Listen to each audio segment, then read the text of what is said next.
4000 કરોડનો જે hydro power project આવે છે એના વિરોધમાં અહીંની સંઘર્ષ સમિતિના આમંત્રણને માન આપીને તમામ કોંગ્રેસના આગેવાનો દ્વારા અમે જનજાગૃતિ કાર્યક્રમ રાખવામાં આવ્યો।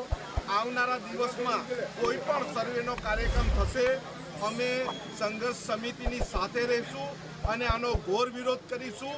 અમે જીવ આપશું પરંતુ એક પણ ઈંચ જમીન આપવાના નથી। આગળની રણનીતિ શું હશે? હાઇડ્રો પ્રોજેક્ટ સરકાર બનાવવા માંગે છે, આગળ અમારી ટીમ બનાવીને જેટલા પણ ગામોમાં હાઇડ્રો પાવર પ્રોજેક્ટ આવવાનો છે તે ગામોમાં અમે યાત્રા કરીશું, તે ગામોના લોકોને મળીશું, તે ગામોના લોકોને જાગતા કરીશું અને સરકારના વિરોધમાં આંદોલન જલદ કરીશું। કેટલાનો પ્રોજેક્ટ છે? કેટલા ગામો ઉજળે છે? 4000 કરોડનો પ્રોજેક્ટ છે। 18 જેટલા ગામો વિસ્થાપિત થાય છે અને એની સાથેના ગામો પણ વિસ્થાપન થાય એવું છે અને લગભગ 25000 જેટલા લોકોની રોજીરોટી જમીન સાથે મૂળમાંથી ઉખડી જાય એવું છે।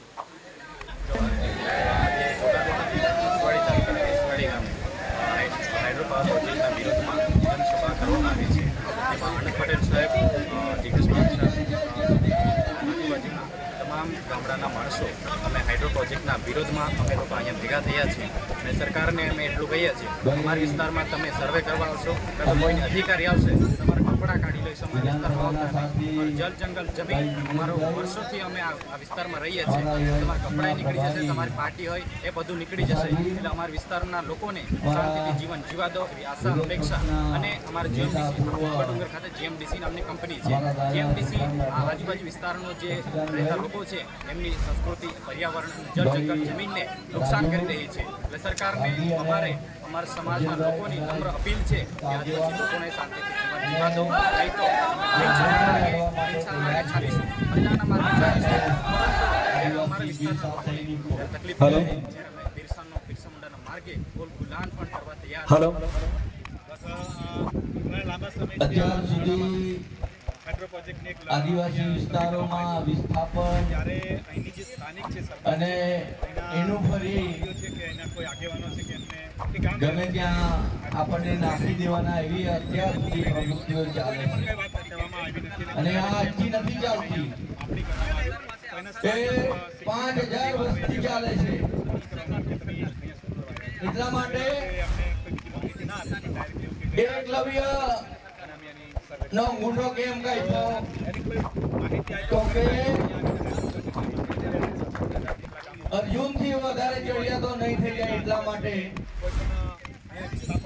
જે બધા રાજાના દીકરાઓ હતા કે નાથી ચડિયાતો નહીં થઈ જાય એના માટે એકલવ્યનો મોટો કહ્યો। એ 5000 વસ્તી ચાલે છે। ડોક્ટર બાબા સાહેબ આંબેડકરે કીધું કે શિક્ષિત થાઓ, સંગઠિત થાઓ અને સંઘર્ષ કરો, પણ જેવી શિક્ષણની વાત આવી અને આરએસએસ, વિશ્વ હિન્દુ પરિષદ, બજરંગ દળ જેવી ભાજપની સત્તા આવી કેન્દ્રમાં એટલે શિક્ષણને આપણે તમારા ગામમાં તમે બધા રહો છો કેટલી પ્રાથમિક શાળાઓ બંધ કરી દીધી તો આ લડતને આગળ વધારતા અમે આજે સમગ્ર ગામોને પણ સમગ્ર નસવાડ તાલુકાના હવે પરિસ્થિતિ એવી થઈ છે કે જે મા બાપ આપણે મજૂરી કરે છે એના જે 25000 50,000 નથી ભરાવાની નહીં શકે। સર્વેની તો દૂરની વાત છે, અહીંયાથી એક ટ્રકની આગળ નહીં જઈ શકે એટલે તમને એક જ વિનંતી છે કે સંઘર્ષ સમિતિ કે કોંગ્રેસ દ્વારા